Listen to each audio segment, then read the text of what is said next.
22. Imprisonment and death of John. Chapter 22. Imprisonment and death of John. This chapter is based on Matthew chapter 11, verses 1 to 11, Matthew chapter 14, verses 1 to 11, Mark chapter 6, verses 17 to 28, and Luke chapter 7, verses 19 to 28. Christ and his mission had been but dimly understood as typified in the shadowy sacrifices. Even John had not fully comprehended the future immortal life through the Saviour. Aside from the joy that John found in his mission, his life had been one of sorrow. His voice had been seldom heard except in the wilderness. His was a lonely lot, and he was not permitted to see the results of his own labours.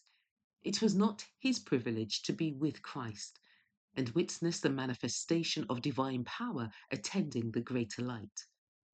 It was not for him to see the blind restored to sight, the sick healed, and the dead raised to life. He did not behold the glory that shone through every word of Christ, shedding the glory upon the promises of prophecy. The least disciple who saw Christ's mighty works and heard his words was in this sense more highly privileged than John the Baptist, and therefore is said to have been greater than he.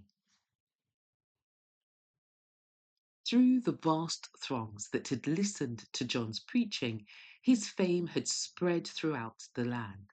A deep interest was felt as to the result of his imprisonment. Yet his blameless life and the strong public sentiment in his favour led to the belief that no violent measures would be taken against him.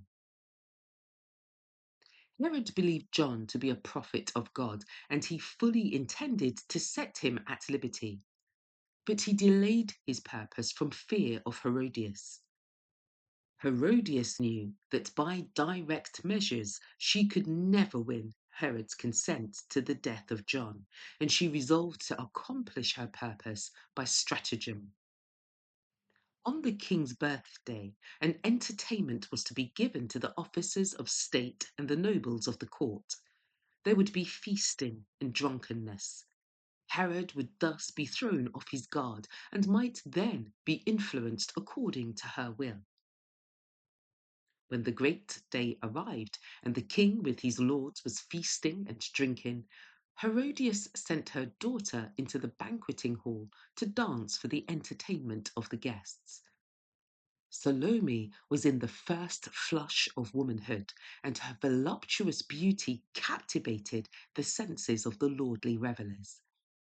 It was not customary for the ladies of the court to appear at these festivities, and a flattering compliment was paid to Herod when this daughter of Israel's priests and princes danced for the amusement of his guests. The king was dazed with wine. Passion held sway, and reason was dethroned. He saw only the hall of pleasure, with its revelling guests, the banquet table, the sparkling wine and the flashing lights, and the young girl dancing before him.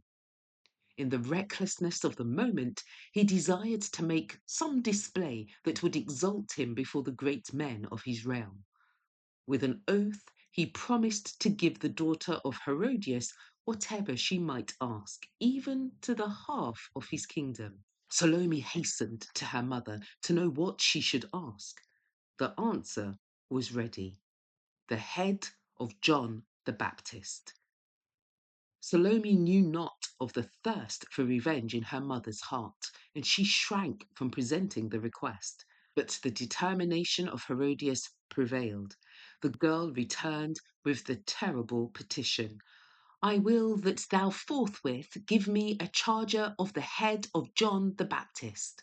Mark chapter 6, verse 25.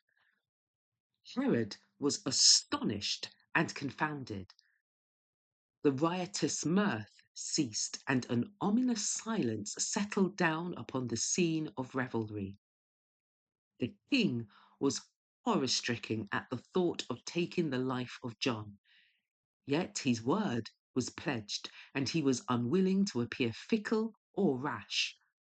The oath had been made in honor of his guests, and if one of them had offered a word against the fulfillment of his promise, he would gladly have spared the prophet. He gave them opportunity to speak in the prisoner's behalf. They had travelled long distances in order to hear the preaching of John, and they knew him to be a man without crime and a servant of God. But though shocked at the girl's demand, they were too besotted to interpose a remonstrance. No voice was raised to save the life of heaven's messenger. These men occupied high positions of trust in the nation, and upon them rested grave responsibilities. Yet they had given themselves up to feasting and drunkenness until the senses were benumbed. Their heads were turned with the giddy scene of music and dancing, and conscience lay dormant. By their silence, they pronounced the sentence of death upon the prophet of God to satisfy the revenge of an abandoned woman.